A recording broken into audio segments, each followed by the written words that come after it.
com mais um Conselhos para quem escreve. Hoje o tema é basicamente falar de poesia. Se você detesta a poesia, o próximo encontro é só prosa, então tenha um pouco de paciência. E quem sabe você também não aprende mais sobre um dos gêneros mais antigos literários da humanidade, né?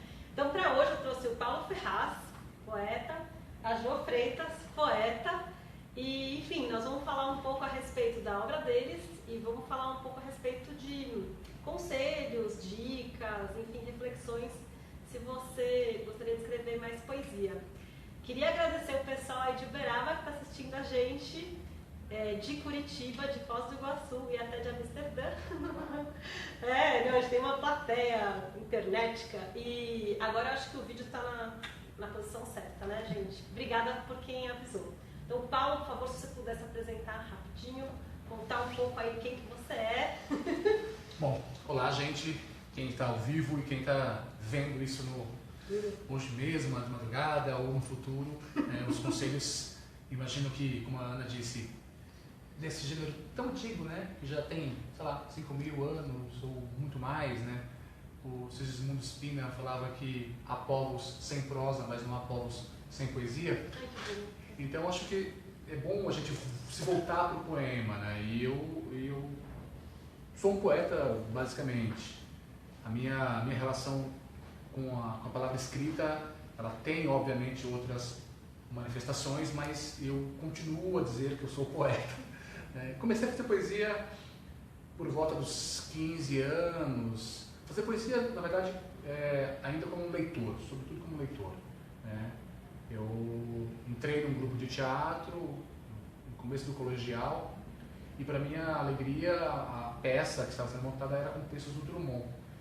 Foi uma aproximação visceral, porque era um texto no palco, era um texto falado, interpretado, que dava essa dimensão pública do poema. E eu acho que, desde então, eu guardei algo desse aprendizado, que o poema ele existe não para mim ou para outro poeta, ele existe para o leitor. E o leitor, é um leitor ativo, não é um leitor que está ali parado, simplesmente recebendo informações sobre o texto. Ele faz o poema, ele continua a reverberar aquelas imagens que estão ali. Eu tomo isso para mim desde o primeiro momento que eu percebi que o poema ele difere de outros gêneros e da própria fala, ainda que às vezes ele toque na fala, ainda que às vezes ele narre algo, ainda que às vezes ele descreva algo, o poema é mais que isso. Bom, eu tenho 3 livros publicados, um em 99, 2 em 2007, e sigo trabalhando, como eu sempre digo, fazer poesia não se resume a escrever poemas. Nós lidamos com isso no dia a dia, estamos como leitor, poemas, estamos atuando como professores, tradutores, enfim, a atividade poética é quase que integral. Obrigada. Jo, pode falar bastante, eu consigo Paulo. Bom, sou a Jo Freitas, eu sou atriz e poeta, eu começo no teatro em 2003, bem nova, assim. E o meu primeiro contato com a arte e o desejo de se fazer algo que eu não sabia o que era, essa ânsia, essa energia que eu tinha demais, eu descobri no teatro e fui começando a estudar. Eu não tenho formação acadêmica, e que é uma realidade também. Na minha família mesmo, a gente já concluiu o ensino médio, já era tipo guerreira. Mas só que eu consegui buscar várias formações em coletivos ou escolas, que foram abrindo o meu campo de pesquisa. Depois de um tempo eu entro na dança afro-brasileira, que aí eu começo a me questionar sobre esse corpo, sobre o meu cabelo, que era de chapinha lá nos 90, era assim. E aí, mas eu acho que mais por uma busca de uma identidade mesmo. E aí eu encontrei essa força, essa ancestralidade e as questões raciais a partir da dança, que eu devo isso a um grande amigo meu, irmão, Daniel Marques, que foi a pessoa que me levou, que me fez descobrir isso. Depois disso, eu entro em contato com os saraus, que aí já tem uns 10 anos que o sarau, ele, na periferia, ele está ganhando uma potência muito grande de expressão, de reivindicação e de luta e resistência. E aí, com essa bagagem do teatro e da dança, nem sempre eu conseguia apresentar. Ah, sério? Não, eu porque... achei que fosse legal. Porque na dança nem sempre eu tinha uma coreografia X, tal, de dança afro, e nem tinha um texto exatamente, ou eu não conseguia fazer sozinha, e eu falei, porra, o que é que eu consigo fazer também aqui, né, compartilhar com eles, e aí descubro essa potência da poesia também por Daniel Marques, que ele é a pessoa que eu tô no coração, faz parte de mim demais, e que me apresenta essa possibilidade do teatro, a dança e a poesia, e que a poesia, eu começo a ver a poesia com outros olhos, que não é apenas aquela poesia tão lírica, e que também é necessária para um contexto histórico e tal, mas eu vejo uma outra possibilidade de fazer poesia, de se falar de mim, de fazer esse corpo, dança, de esse teatro também, essa energia que o teatro me traz, e eu falei assim, descubra a poesia aí. E aí eu penso, tenho que começar a escrever para falar de mim, para falar do meu corpo, para que ele seja dançado, como que eu quero fazer. E aí eu entro rodando todos os saraus da cidade de São Paulo, todos, tem muito poucos assim que eu não fui. Depois descubro o slam, né?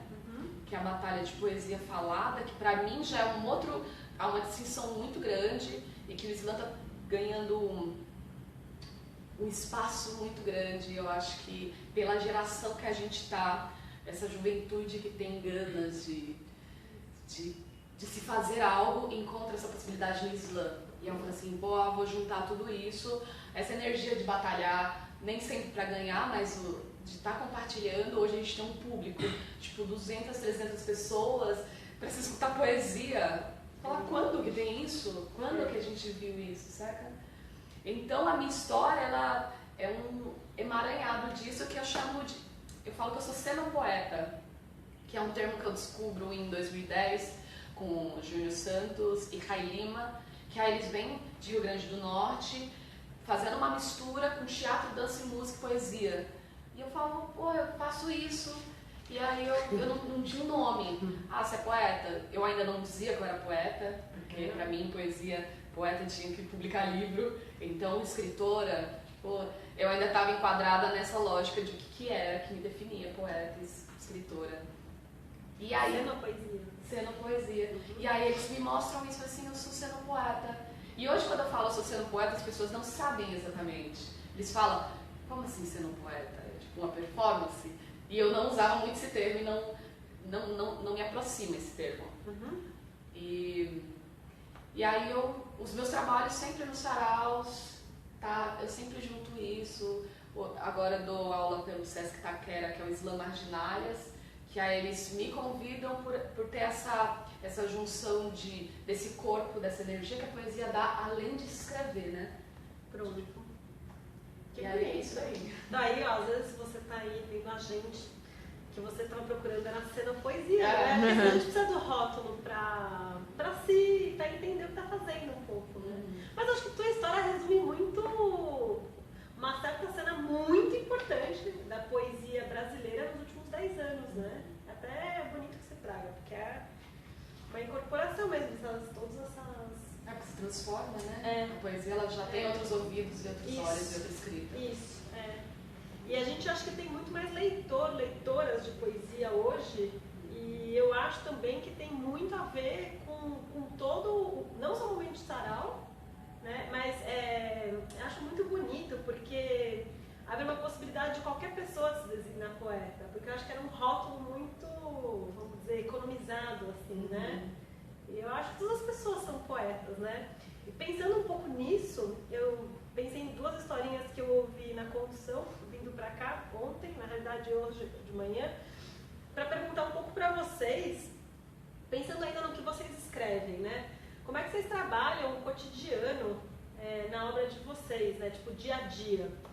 Então, eu vou dar 2 exemplos de coisas que eu vi. Um eu até trabalhei em aula esses dias, que é o famoso a porta fechou, perigo passou, marreteiro continua.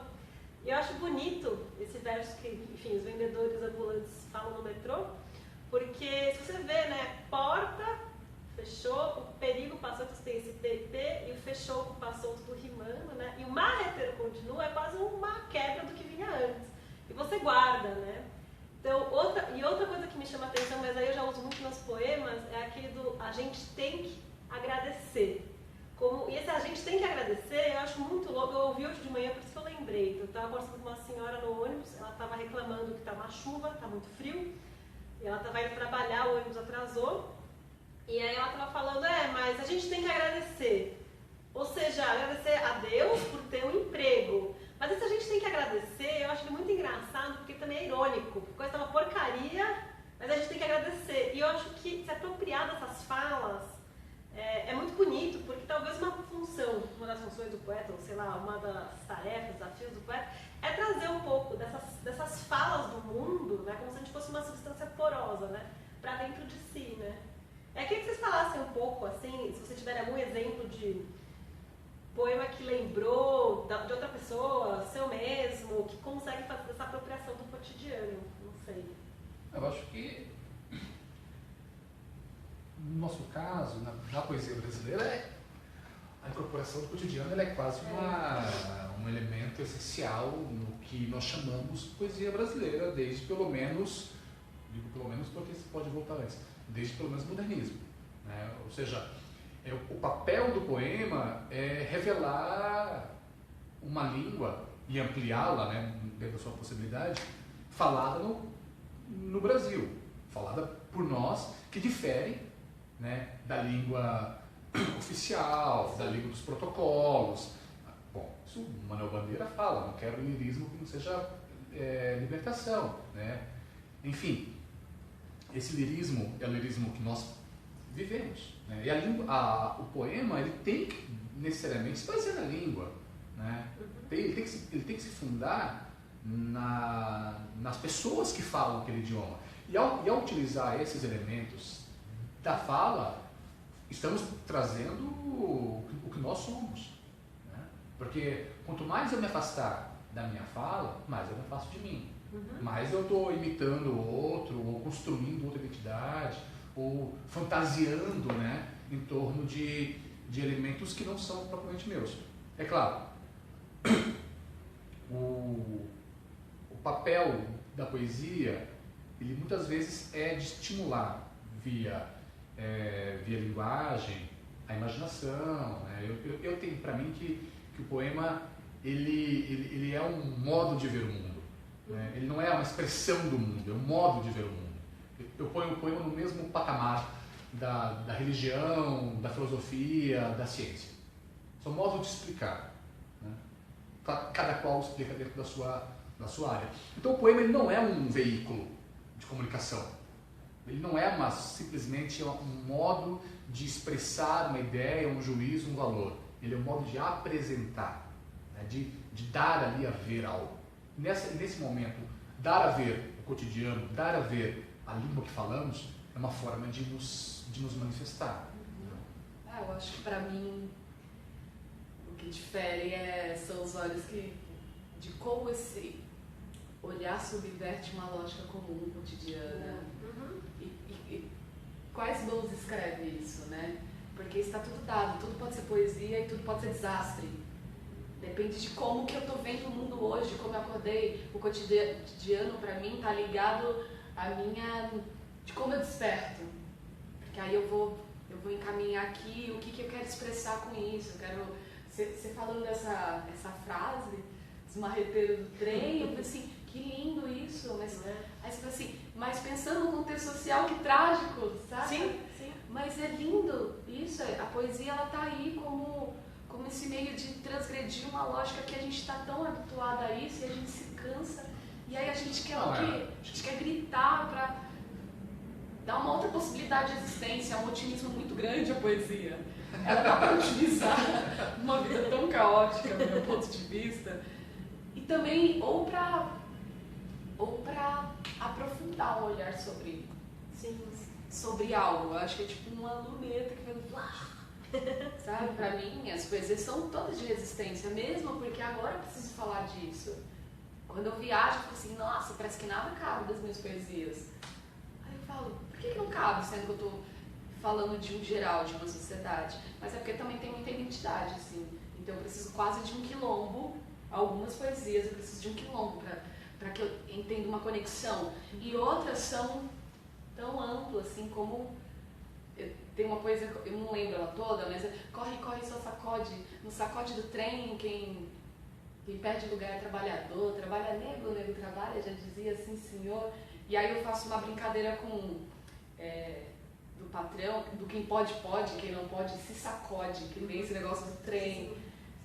Aí pode era, ai minha cabeça, ai minha perna doendo, ai meu cansaço, o patrão, ai pode. Que aí eu pensava de iPod, tecnologia, mas isso por causa do trem. Assim, então, pode ser que quem leia não associa ao trem, mas associa ao que é. Acho que a ideia até é justamente essa, né? É você conseguir, às vezes, né, do particular, conseguir expandir. Porque, né? Porque o trem, obviamente, é uma realidade para muita gente, né?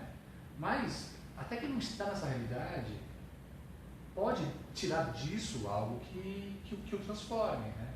Eu busco sempre essa ideia de que poesia é transformação, né?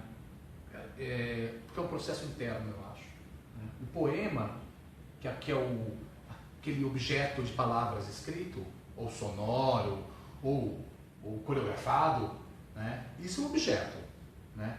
Mas a poesia mesmo é um processo interno, né? Então, ao retratar um dado concreto, eu não quero tratar o concreto mesmo. Eu quero expandir, eu quero ampliar isso. Tem uma frase do Pessoa que eu acho muito bonita, que é o sinta quem lê. Isso. Assim, no sentido que você dá esse poema e às vezes uma pessoa que, não sei, não está no trem, ela consegue trabalhar de uma outra forma, ou então se rememorar de alguma lembrança que liga, né? E aí até pensando em pessoas, não precisa ser nem às vezes de classe, às vezes pode ser de outra cidade, né? Não precisa nem... E aí pensando... De outra cidade, do país, né? E pensando um pouco na ideia de cidade, eu queria perguntar um pouco para vocês isso, né? Por quantas cidades passa a poesia de vocês? Porque vocês dois, de comum, estava pensando, né? Não são de São Paulo capital, né? Aliás, eu acho que ninguém, eu não sei, eu mesma até agora veio de São Paulo capital. Aliás, é verdade, é porque é raro. E eu digo, aliás, que ser paulistano é só ter o bilhete único, né? Acho que esse é o teoria. Não, que é quem tá aqui. Eu detesto esse, né, pelo amor de Deus, discurso xenófobo, regional. E eu queria que vocês falassem um pouco, assim, como é que foi esses trajetos, né? E por que outras cidades vocês passam? Porque daqui a pouco eu quero engatar com a pergunta sobre a América Latina. Velho, graças à poesia mesmo, eu consegui ir para diversos lugares, assim. Sei lá, queria ir pra Bahia com ela. Não, mas eu tenho pra Bahia, que ainda não fui. Aí, esse vídeo tem muito alcance, ó. Quero ir pra Bahia. Anota aí, ó. Porque é minha terra, né? Minha terra, eu quero fazer um projeto lá também. Mas, assim, ele me possibilitou... Eu me dei conta, saindo do Brasil, que eu sou um pouco territorialista, assim. Falei, cara, eu gosto muito do meu quilombo lá e tal. Mas se deparar com outras realidades, pra mim, instiga muito mais, me dá uma noção de amplitude, sabe? Até de escrever, parece que e aí tem muita galera que me chama também pra recitar, como a gente fez, assim, que tem pra mostrar várias vertentes da poesia também, essa juventude também, que eu tô me assustando, que eu já não sou, já tô 30, né? Se eu não sou, mas também sou. Eu tô 40. Aí você fala... E me deparar com essa outra realidade, me dar conta que eu não sou mais dessa geração, embora eu também tenha um acesso muito tranquilo com elas, mas a poesia, ela vai se transformando, assim. Mas pensando Eu acho que... muitas cidades, não sei. Não, dá uns exemplos, Não, eu- vamos lá. Rio de Janeiro. Não muitos, assim. Me chamem, gente. Pra onde? Depois a gente volta, você lembra? Porque eu sei que eu fiz a tarefa de casa do Google. Verdade, velho. Eu acho que eu nunca contei assim. Eu não tô lembrando da cidade, não. Muito bem. mas Mas fora. Sim, nessa linha, assim, eu sempre falo que a poesia transforma todo mundo. A mim, por exemplo, ela transformou. Então, eu não só fui a lugares, eu vim, né? Então, eu digo que eu vim para São Paulo, de Cuiabá, não foi para fazer direito, né? Foi para fazer poesia. Eu já fazia direito em Cuiabá. Eu já era acadêmico de direito, estava no 2º ano. E se eu quisesse virar advogado, juiz ou procurador, qualquer profissão que pedisse um diploma de bacharel em direito, eu ficava lá. Mas eu queria vir para São Paulo. Eu queria vir justamente para atrás desse mundo, né, de cultura que eu aprendi que circulava por aqui. Eu conhecia São Paulo pelas cartas do Mário de Andrade, eu conhecia São Paulo pelos poemas dos irmãos Campos. Então era essa cidade quase mítica, poética, né, do Piva, né, que me trazia para cá. E agora você descobriu a verdade. Então, só que exatamente, mas ao vir para cá, a poesia continua ativa, né? Então, foi a poesia que me impediu de entrar numa rotina da cidade, de não me anestesiar com a cidade. Cada vez que eu ando por aqui é uma surpresa, e um pouco disso é pelo olhar da poesia, né? A poesia me impede de entrar na rotina, né? O meu primeiro livro, então eu cheguei aqui em 95, isso no mundo pré-internet, no mundo em que ainda tinha fax, a poesia chegava pelo jornal, né? Eu tinha aqui na biblioteca, né?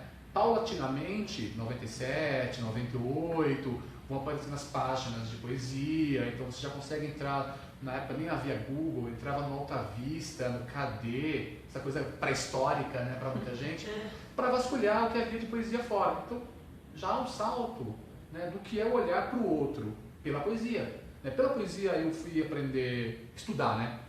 Alemão, francês, inglês, espanhol, catalão, russo, para ler poesia. Não foi para me comunicar. Eu não queria falar catalão para ir em Barcelona simplesmente e conversar em algum lugar. Não, eu queria para ler o Brossa. Queria para ler poetas que hoje fazem poesia e lá estão nesse momento fazendo poesia em Barcelona. Né? Queria aprender espanhol pelo mesmo motivo, para poder ler poetas que estão escrevendo da Patagônia ao Rio Bravo e mais além. Né? Porque não para no Rio Bravo, vai até Nova York. Né? E essa relação poesia, línguas, sim, me possibilitou ir a alguns lugares. Né? Aqui dentro do Brasil, eu fui a Diadema, Santo André, Araraquara, ao Rio de Janeiro, Juiz de Fora, voltei a Cuiabá como poeta, mas fui a Guayaquil, no Equador,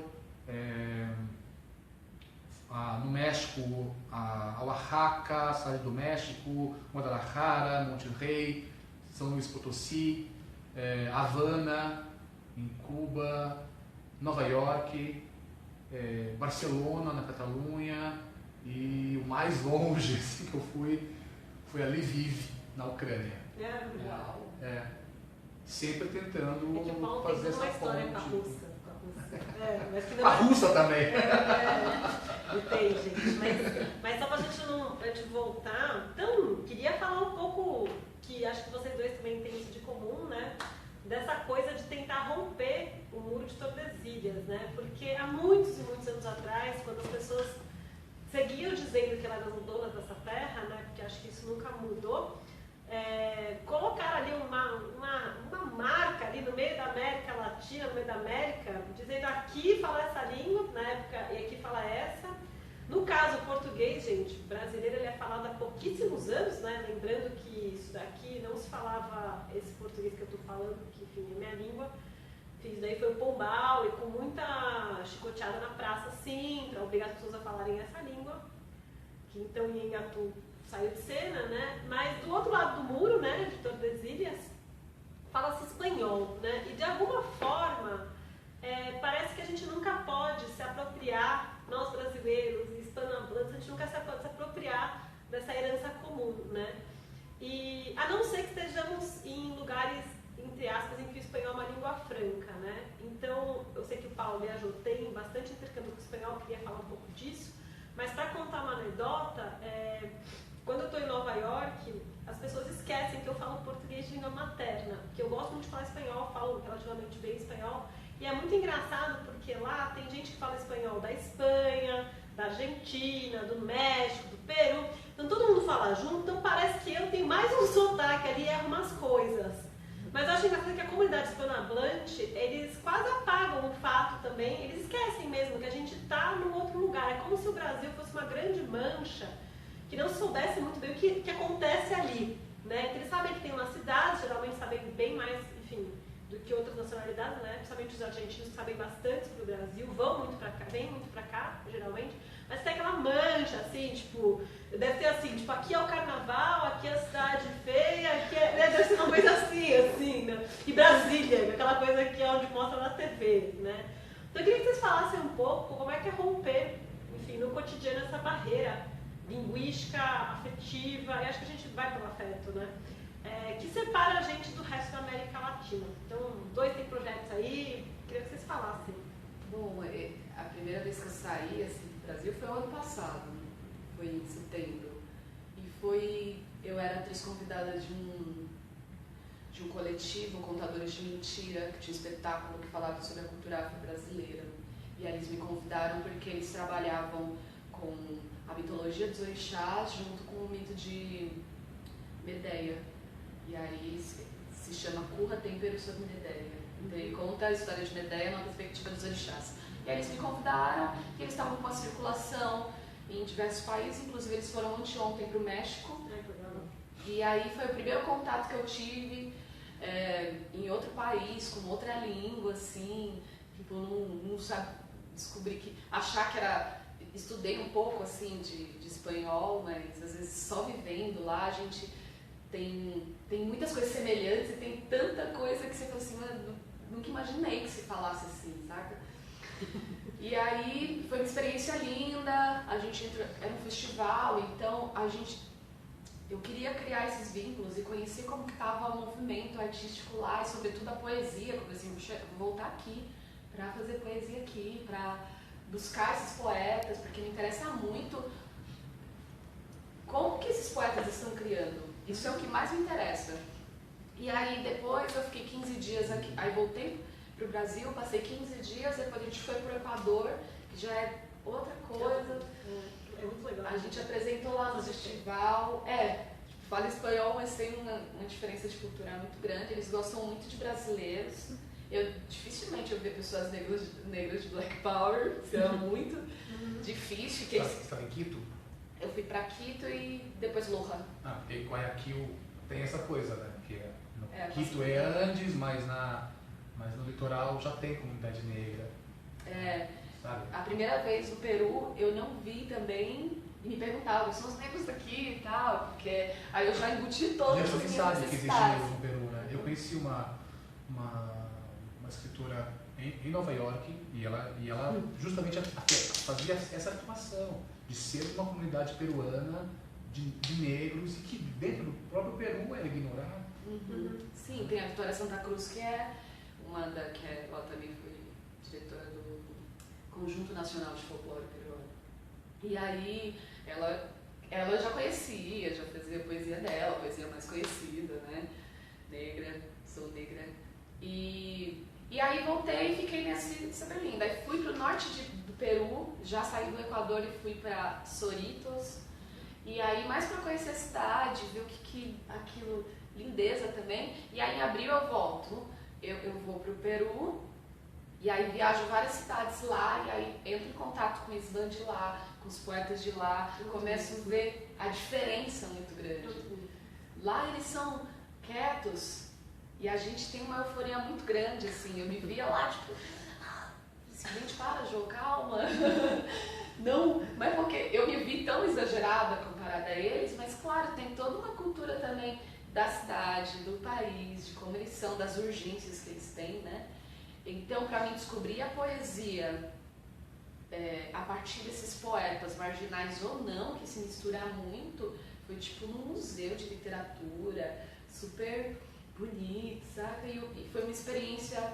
E aí eu comecei a pesquisar, ver vários artistas, conheço uma galera de lá, de poetas também, que me escrevem, que a gente se fala, ou que vem aqui pro Brasil e pede para dar uma caminhada. Mas para mim, e aí eu começo a pesquisar a cultura afro-peruana. Tem o Ricardo também, que eu fiz Mulheres em Travessia lá, que é um projeto que eu escrevo poesia. Eu escrevo poesia a partir da história dessas mulheres que tiveram que sair de um lugar. Eu sou nordestina, adotada por São Paulo. Então isso eu queria falar. De mulheres que saíram do seu lugar e se transformou para viver em outro por diversos motivos. E aí eu faço aqui em São Paulo, em Itaim Paulista, Zona Leste, onde eu escrevo a poesia a partir das histórias dela, e a gente faz um videozinho e coloca na internet. E eu fiz um documentário lá no Peru, que foi numa cidade chamada Puxana, cidade praieira também, mulheres pescadoras, mulheres que puxam rede, que ficam dias e noites lá. E a gente fez esse documentário, também tem a página Mulheres em Travessia. E pra mim eu tive uma facilidade muito grande de escrever lá, porque já estava tudo dado. Eu só tinha que achar as palavras de como colocar aquilo pra... E eu falava assim, eu não quero falar por elas. E eu tampouco vou falar por elas, mas da maneira mais justa que eu consigo expressar a partir da maneira mais legítima e sincera pra mim, a minha visão sobre tudo aquilo. Então já estava aqui, ó, já estava dado, porque eu acordava, eu via aquelas mulheres que me amavam, que confiavam em mim, elas eram todas mais velhas, e elas falavam que parecia que eu tinha muito menos do que a idade que eu tenho. Eu assim, nossa, parece que tem uns 15 anos. Falei, obrigada, 15 é o médio da minha vida. Né? E elas super confiaram em mim, super revelaram de trocar ideia, assim, como a gente está, na tranquilidade, e me presentear com os relatos delas, porque elas falavam que isso dava esperança para elas. Eu não sei para onde que vai, não sei quem vai ver, mas isso me dá uma esperança de falar com alguém assim. E eles amavam brasileiro, assim, eu me safei de várias coisas, porque eu fui no perrengue, já cheguei na fronteira Equador-Peru, eu tive que lançar o dito, sou brasileira, eu vim pro festival aqui, me deixa passar. E ele, não, você não tem, é tarjeta andina, né? Não tem, eu não sabia que eu tinha. Mas eu peguei no aeroporto, e aí eles, você é brasileira? Não sei o quê, e as novelas, assim, sim, ali assisto Senhora do Destino. Eu falei, nossa, sim, é do cara, ó, só nos agarra. Assim, tem que ter uma malandragem aqui, porque eu não tinha dinheiro pra pagar. E lá pagava em dólar. Eu falei assim, mano, eu tô com sono, isso não dá nada aqui. E aí foi de contando as histórias e lembrando do meu país, e utilizando o meu país mesmo, pra conseguir me livrar, porque eles gostavam muito de ouvir. E essa dificuldade da língua também, porque uma coisa é aprender, que eu falo, você aprende português, mas vai pra Bahia. Velho, esqueceu todo o português. Lá é a mesma coisa. Você tá na cidade, você consegue se comunicar. Aí você vai pro interior, velho, os caras falam rápido, falam umas palavras. Que eu falo assim, gente, por favor, você pode falar baixo. E eu super achando que eu falava espanhol, tranquilo, já consigo, sozinha. Todo mundo me perguntava, você tem coragem de andar sozinha, viajando assim? Eu adoro. E aí eu sinto essa dificuldade de como que eu vou me comunicar, sendo que eu não entendo eles, porque eles falam rápido, e tinha uns que não tinham paciência, assim, era tipo, legal. E aí eu achava outras maneiras de comunicação. Sim, de estabelecer um vínculo. Sim, de conexões, assim. E aí, Paulo, e tu? Então, a minha relação ela é mais focada em festivais. Eu acabei indo para alguns encontros dentro desse universo tradicional do que é poesia. Então eu acabei circulando pouco, né, em outras camadas sociais, enfim, porque você vai para um festival de poesia, você passa lá uma semana no meio de poetas. Então você dorme e acorda, no café da manhã, poetas, você vai para o debate, depois o outro, almoça no outro, final, né, volta no hotel, enfim. E isso é bom, porque acaba sendo essa relação de vários poetas de vários países. Então, no último que eu estive, acho que foi de Nova York, era um encontro latino-americano em Nova York. E havia poetas da Espanha, da Colômbia, do Canadá, Colômbia, Espanha, Bolívia, Equador, vários mexicanos, vários caribenhos, dominicanos, costarriquenhos, porto-riquenhos, enfim, essa relação das muitas línguas, muitos sotaques, né, você acabava presenciando ali, e muitas leituras diferentes, muitos modos de ver a poesia, né, e um detalhe que sempre me parece, que me assusta. De fato, todos conhecem mais sobre o Brasil do que nós sobre claro. eles.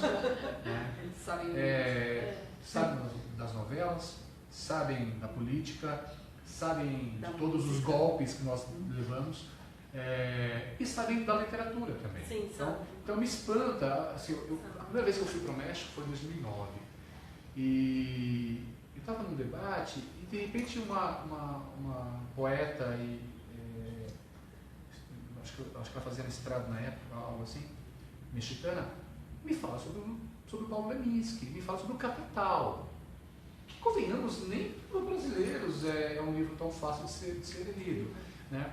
No México, eu conto em pelo menos 4 ou 5 antologias de poesia brasileira do século XX, ao passo que nós não temos a reciprocidade, seja em relação ao México, que é um país grande, seja em relação à Argentina, nosso vizinho, também um país grande, e muito Equador. Então a gente não é capaz de citar um escritor, né? Sendo que nós temos Nobéis no Chile, Nobel onde mais? Na Guatemala, no México.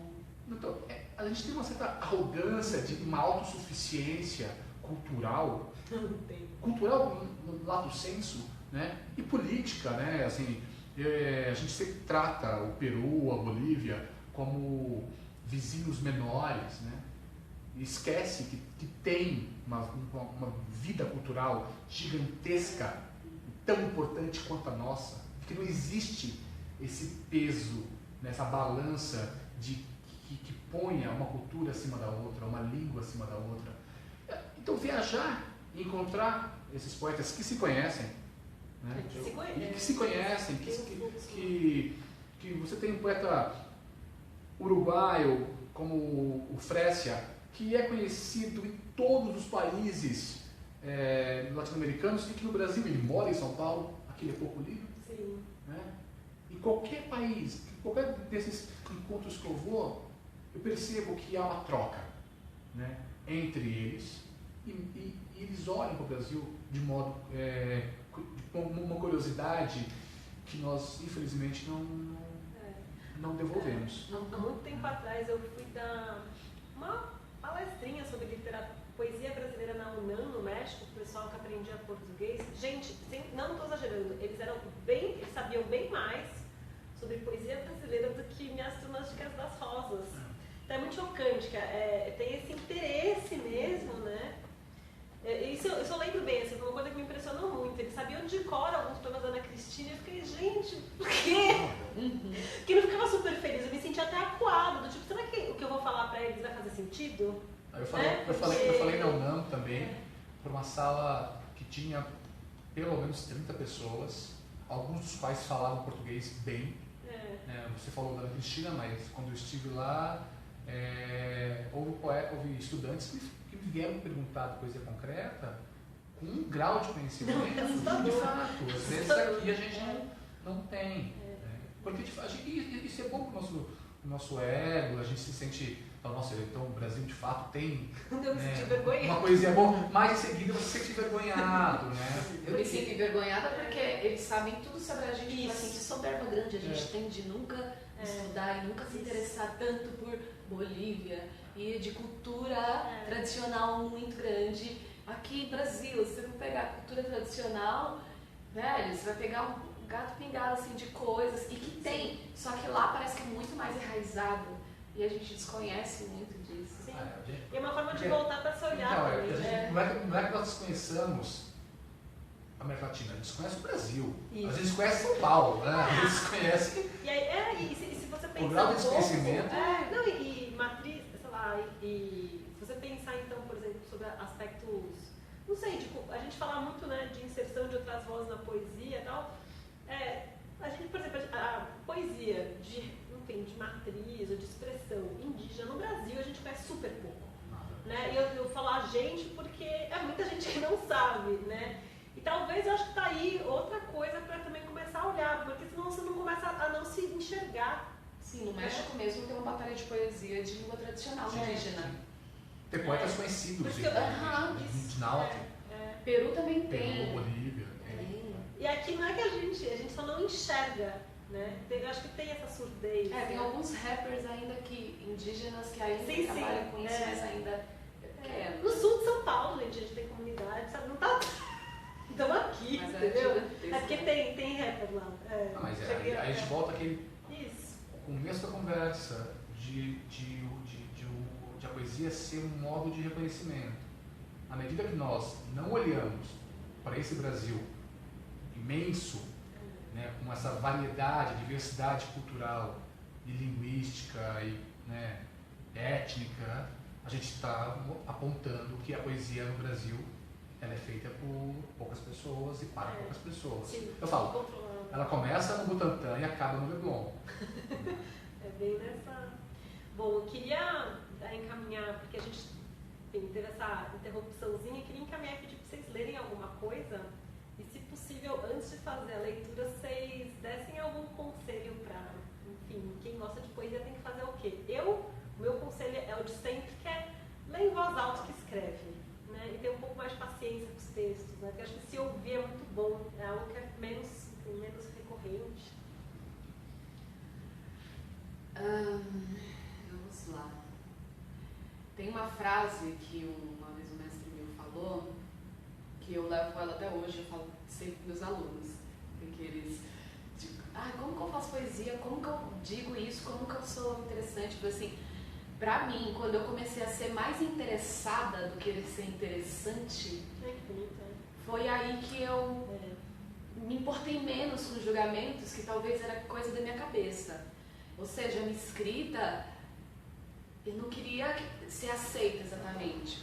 Pra mim era, eu queria me interessar por aquilo, eu queria alguma maneira que apagasse a dor do meu coração, as questões loucas e que eu não, sabe, não acabasse louca. Então, pra mim, na verdade, de maneira prática e concreta, é exercitar a escrita. Pra mim, como exercício tem um diário mesmo, e vou escrevendo, e como que eu escrevo hoje sobre isso, como que eu escrevo aquilo, e vou praticando, e nem tudo a gente vai ler para o outro, mas é uma prática. Pra mim, isso resolve muito, a prática disso. Ler poesia e ler pessoas que você acha que você gosta também, pra mim, me ajuda bastante. Eu tô lendo, todos os livros, a maioria dos livros, assim, de poetas que eu conheço, que eu tive como comprá-los, né? Mas para o mundo, quando isso vai, eu acho que é estar mais interessado do que ser interessante para esse mundão que hoje quem é público? Todo mundo quer ser a pessoa do vídeo, todo mundo quer. Não tem problema, não é esse o ponto. Mas quando você para e você escuta ler, sabe? Então, é isso. Acho que isso seria o meu conselho. Então, Paulo? Meu conselho é, além de incorporar isso que vocês já falaram, é manter um estado de dúvida. Sabe? Eu sempre tendo a questionar não só o que eu vejo, leio, escuto, mas o que eu próprio falo, o que eu próprio penso, o que eu tenho em relação às minhas convicções, às minhas certezas, sempre questionar isso. A poesia, ela se faz a partir desse olhar que não se deixa anestesiar, né? Que não se deixa condicionar, né? A forma é muito processo, aí sim, é o dia a dia da escrita, ou da fala, ou da música. A gente tem que começar também a ganhar esses espaços e perceber onde cada um se sente melhor, né? Há uma poesia feita para a internet? Que bom que haja, que bom que ela circule com rapidez, velocidade e alcance milhões de pessoas num único segundo. E a poesia é feita para livro, para ser lida, guardada ali no silêncio, no escuro, na solidão. A poesia é para ser falada em saraus e para ser cantada. Então a gente tem que descobrir, né, qual a melhor forma que a gente se sente ali, né, e que o nosso corpo fale, nossa imaginação consiga estimular para que o outro, aí que tá legal, é o outro, né, que ele consiga também ter o mesmo processo de sintonia, de transformação interna que o poeta teve. Eu quero sempre isso, fazer com que ele se transforme como eu me transformei. Para mim, sobretudo, para se escrever qualquer coisa tem que ter coragem. Porque a gente expõe-se demais, a gente se expõe, né? Então tem que ter coragem de dizer, e coração aberto, humildade em primeiro lugar, de receber esse retorno do que é isso, né? Bonito. Queria que vocês lessem alguma coisa. Eu sei que o Paulo Ferraz vai lançar livro em breve. Em breve na poesia pode ser muito tempo. É isso que eu ia falar. E eu queria também saber da Jo como é que andam os planos, mas tu pode falar depois como é que, se vai sair livro, se não vai, se isso é prioridade, não é? Né? Vai sair? A nossa última conversa parou um pouco aí. Não, tem uns 2 meses que eu decidi, já tá sendo trabalhado um pouco. Legal. Tinha planejado em janeiro, mas eu acho que vai ficar ainda um pouquinho mais pra lá, assim, mas próximo ano já sai. Que bom, é bom.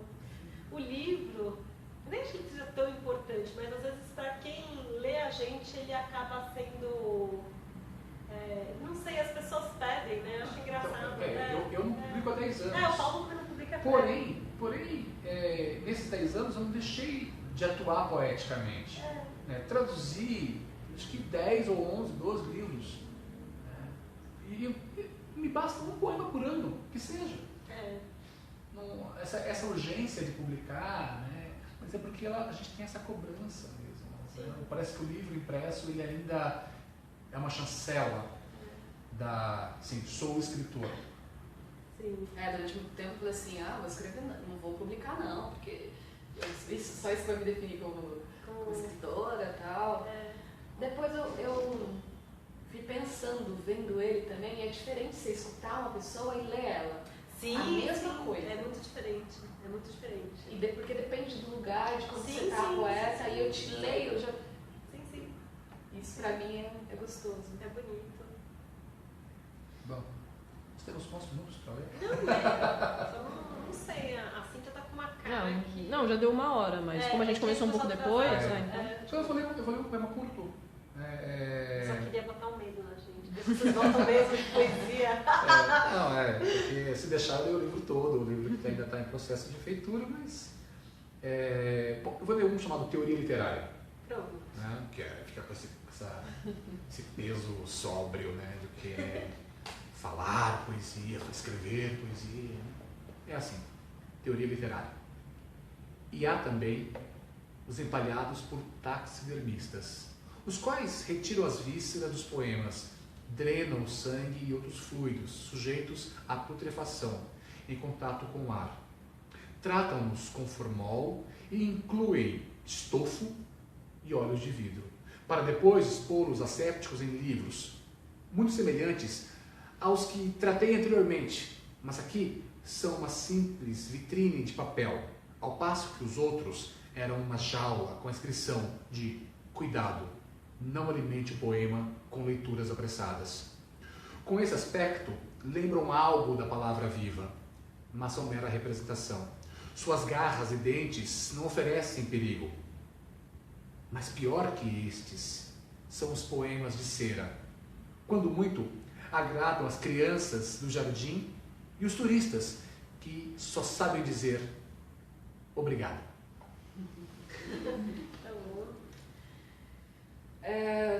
Eu vou fazer uma poesia que o nome dela é Escrevo para Me Vingar. Porque eu escrevi ela porque minha avó é empregada doméstica, minha mãe é empregada doméstica, minha tia empregada doméstica, minha mãe empregada doméstica. E parece que meus ouvidos têm um patrão dizendo assim: ei menina, em tempos de guerra, o que tá fazendo com papel e caneta na mão? É em vão, quero só ver quando quiser roupa, sapato ou pão. Vai empunhar o tal canetão? Pra que lamentar em cadernos brancos tua dor preta? Pra que poesia se não existe paz na sua vida? Quer gritar? Então grita alto, pra essa multidão de descalços e escravizados seus comparsas. É ilusão, poeta. E eu respondo: agora escuta aqui o que eu tenho pra te falar. Se eu falo ou escrevo, não é você que tem que aprovar. Eu tô cansada das tuas palavras malditas. Eu tô cansada de ter que provar pra você. Eu tô cansada de ter que servir outra vez. Eu tô cansada. Como dizia Plínio Marcos, me lasco, mas não me dobro, então eu digo, não me rendo, e escrevo para me vingar dos senhores que nos obrigou a contragosto a trabalhar. Meu papel e caneta é arma potente de criança que quer aprender além do beabá. Se pra ti minhas armas são em vão, é porque em berço de ouro tu era o patrão. Deixe minhas armas porque eu sei o que tu quer. É vassoura em seu banheiro, não é? Olhe pra mim, bata suas panelas, mas não terá mais empregada pra lavar e seu chão esfregar. Por causa de você hoje eu sou rebelião e dessa cadeia eu abri mão. Luto como um dragão contra você, o patrão e a inquisição. Tenho pensamentos libertos que não mais poderão enjaular, porque eu escrevo pra me vingar. Me vingar do cafezinho servido, da comida cozida, porque todas as mulheres de minha família foram serviçais de teus desejos, empregadas e diaristas, e se depender de mim não deixarei mais rastro, porque essas mesmas mãos que engraxaram teu sapato, engomaram teu paletó, hoje está bem armada com fuzil grafite 4. Tu me querias empregada e hoje é dos livros que eu me armo. Tu me querias submissa e hoje eu rezo a missa da morte de teus privilégios. Porque eu quero que você entenda uma coisa, senhor patrão. Eu quero que te persiga pro resto da vida, senhor patrão. Eu quero que você nunca esqueça do que eu vou te dizer agora, senhor patrão. Se hoje eu escrevo e se hoje eu sou poeta, é apenas por vingança.